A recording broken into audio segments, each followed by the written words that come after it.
আসসালামু আলাইকুম, সবাই কেমন আছেন? আজকে আমরা একটু নকশার উপরে দেখব। নকশাটা কি? আমরা জানি নকশা কি। নকশা হচ্ছে একটি প্যাটার্ন, একটি সিস্টেম, একটি গাণিতিক রূপ, একটি জ্যামিতিক প্রোগ্রাম। আমরা যা কিছু সুন্দর সুসজ্জিত করতে চাই তার মধ্যে আমাদের বড় একটি জায়গা অবস্থান করে, তার নাম নকশা। নকশা বললেই আমরা বুঝি কি নান্দনিক, সৌন্দর্যবর্ধন, এমন কোনো কিছু, তাই না? আমরা যখন একটা পোশাক পরি, পোশাকটা কিনতে গেলে বলি কি স্টেপ হবে। স্টেপটা কি? লাইন। স্টেপটা লাইন। তাহলে এই লাইনটা দ্বারা কি হয়েছে? একটা নকশা হয়েছে। দুইটা লাইন, দুই কালারের লাইন, তিন কালারের লাইন দিয়ে কি করা হয়েছে? একটা নকশা হয়েছে কাপড়ের মধ্যে। আবার বলি প্রিন্টের আছে।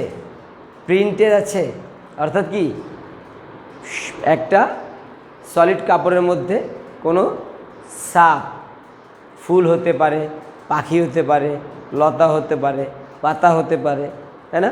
বিভিন্ন এলিমেন্টস ইউজ হতে পারে। এখন আমরা যে নকশাটা নিয়ে আলোচনা করছি সেটা হচ্ছে, আমরা আজকে যে নকশাটা দেখব আলপনা নকশা। আমরা জানি আলপনা, আলপনা কোথা থেকে এসেছে? আলপনা শব্দটা কোথা থেকে এসেছে? এই যে আলপনা এসেছে ঘর বাড়ি, বিয়ে শাদী, পূজা পার্বণ, ঈদ পরব, এইসব জিনিসের আনন্দ আরও বাড়িয়ে তোলার লক্ষ্যে, আরও আনন্দিত হওয়ার জন্য, আরও বৃহৎ আকারে অনুষ্ঠানকে উদযাপন করার জন্য ওই জায়গা থেকে আলপনার সৃষ্টি হয়েছে। আলপনা কি? মনে আনন্দ যোগায়। আলপনাতে কি হয়? বিভিন্ন রং ব্যবহার হয়। আর রং কি? মানুষকে আনন্দ দেয়। তাহলে আমরা যে বলছি আলপনা নকশা, নকশা যখন বলা হচ্ছে বা ডিজাইন যখন বলা হচ্ছে, তখন কি একটা গ্রামার বা একটা পদ্ধতির আবিষ্কার হয়ে যাচ্ছে। বড় বড় গার্মেন্টসে আমরা দেখতে পাই বিভিন্ন পোশাক পরিচ্ছদ তৈরি হয়, তাই না? এটার মধ্যে যেমন আপনার এটা একটা কাপড়, এই কাপড়টা স্কোয়ার রূপে আছে। এখন এই কাপড়টার মধ্যে ডিজাইন করতে হবে। তাহলে কেমন আঙ্গিকে ডিজাইন করলে কাপড়টা দেখতে সুন্দর হবে? এটা আমাদের প্রথম কাজ, যে আমি কাপড়ের কালার কি, কাপড়ের রং কি, সেই রংটাকে আগে আমি দেখব যে কি রঙের কাপড়। এখন আমাকে এই রঙের উপরে ডিপেন্ড করে এমন একটি নকশা এবং এমন একটি কালারকে চুজ করতে হবে যেটা ওই কাপড়ের উপরে ফুটবে, ওই কাপড়ের উপর সেটাকে সুন্দর দেখাবে। এখন যদি এটা ঢালা কাপড় হয়, তাহলে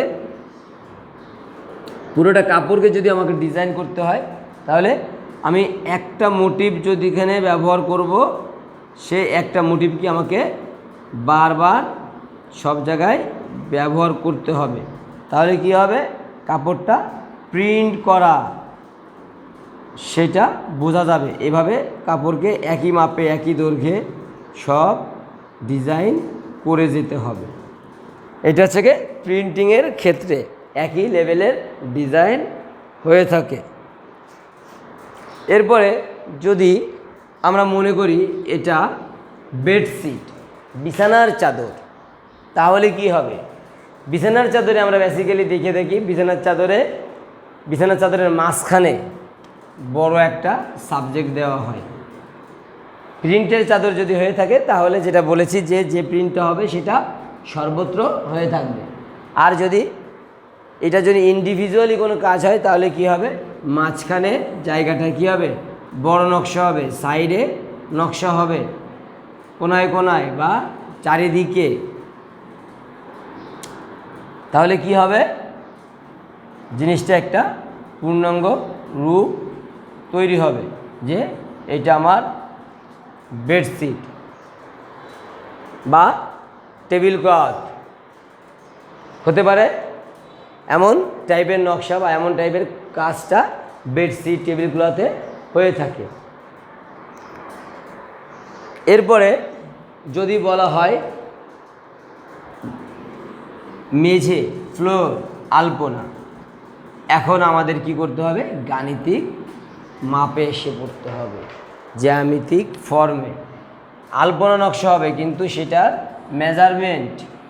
মেজারমেন্ট কি হবে, সেটা জ্যামিতিক কাঠামো, অর্থাৎ দৈর্ঘ্য প্রস্থ, তারপরে কি সাইড শেপ, বর্ডার,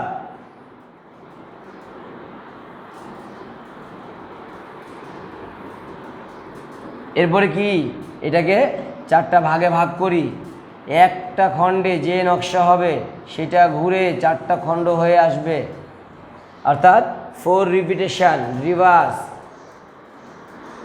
এখন পাড়ের মধ্যে একটা ডিজাইন, যেটা এক সাইডে হবে সেটা সর্ব সাইডে হবে, অর্থাৎ কি সর্ব জায়গায় রিপিট হতে হবে।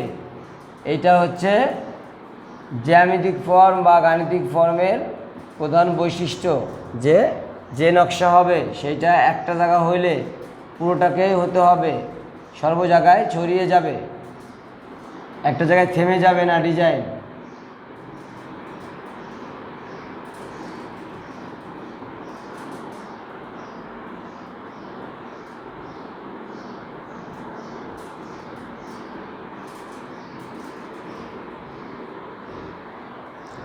তাহলে দেখেন কিছুদিন আগে বক্ররেখা আর কিছু সার্কেল দিয়েছি, তাহলে কি হয়েছে, সাইডটা কি একটা ডিজাইন হয়েছে না, তার মধ্যে আর একটু ফুটা দিতে পারি, তাহলে কি হবে, আর একটু দিতে হবে, অর্থাৎ বিন্দু, সার্কেল, স্কোয়ার, ট্রায়াঙ্গেল, রেক্ট্যাঙ্গেল, এগুলো দিয়ে যখন করবেন তখন কি হবে, আলপনা নকশা হবে না, জ্যামিতিক নকশা হবে। আর যখন এর সঙ্গে কি করা হবে, ফ্লাওয়ার, ফুল,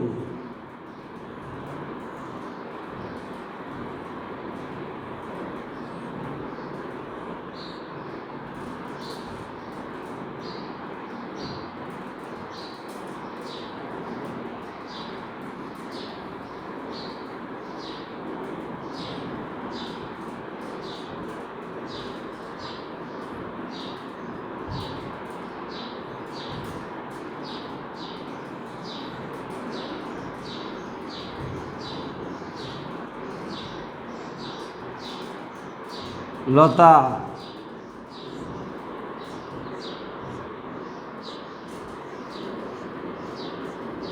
লাইন, আলপনা নকশা হবে কি এমন,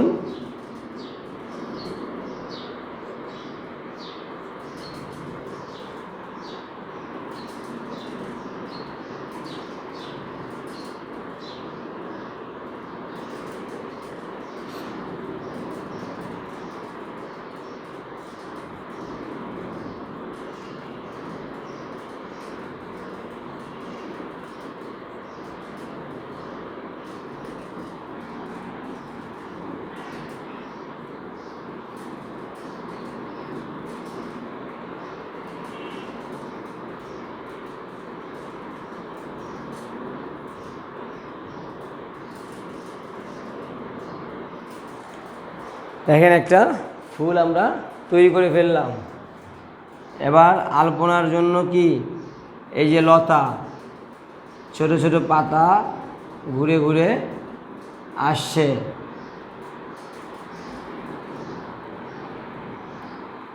নকশা বা ডিজাইনের কোনো শেষ নাই, নানান রকম হতে পারে।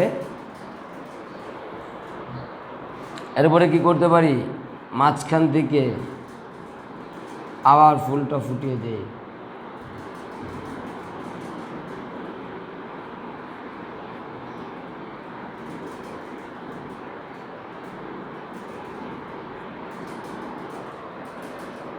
এরপরে ভিতরে কি অনেক ফোড়াটা দিতে পারি।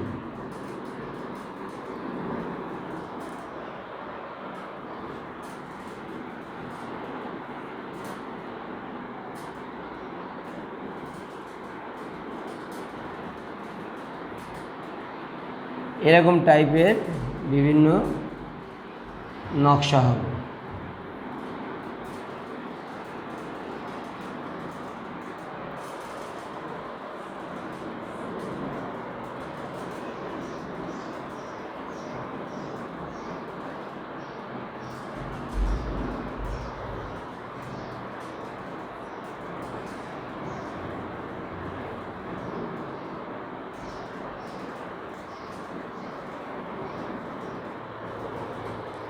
তাহলে দেখেন আমরা একটা পুরো আলপনা নকশা কিন্তু পেয়ে গেছি। তাহলে নিশ্চয়ই সকলে বুঝতে পেরেছেন কিভাবে আলপনা নকশা করতে হবে। এটা দেখলেই বোঝা যাবে যে হচ্ছে এটা একটি আলপনা নকশা, ফুল লতা পাতা। চাইলে আমরা এটার মধ্যে হচ্ছে আরও কিছু ইউজ করতে পারি। মানুষ ইনভিটেশনে পেতে পাখি দেয়, যে আমরা 2টা করে পাখি দিয়ে দিলাম।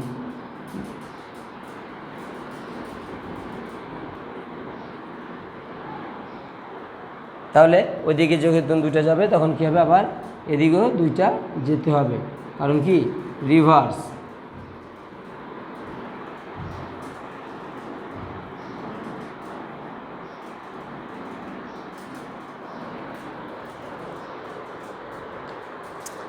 তাহলে আপনারা সবাই বাসা থেকে একটি আলপনা নকশা করে 6 ইঞ্চি বাই 6 ইঞ্চি এই মাপে একটি আলপনা নকশা করে সবাই সাবমিট করবেন, এবং সবাই ব্ল্যাক অ্যান্ড হোয়াইট অর্থাৎ 2টা কালারে, যে কোনো 2টা কালারে আলপনা নকশাটাকে করবে, সাবমিট করবেন। সবাইকে ধন্যবাদ। আল্লাহ হাফেজ।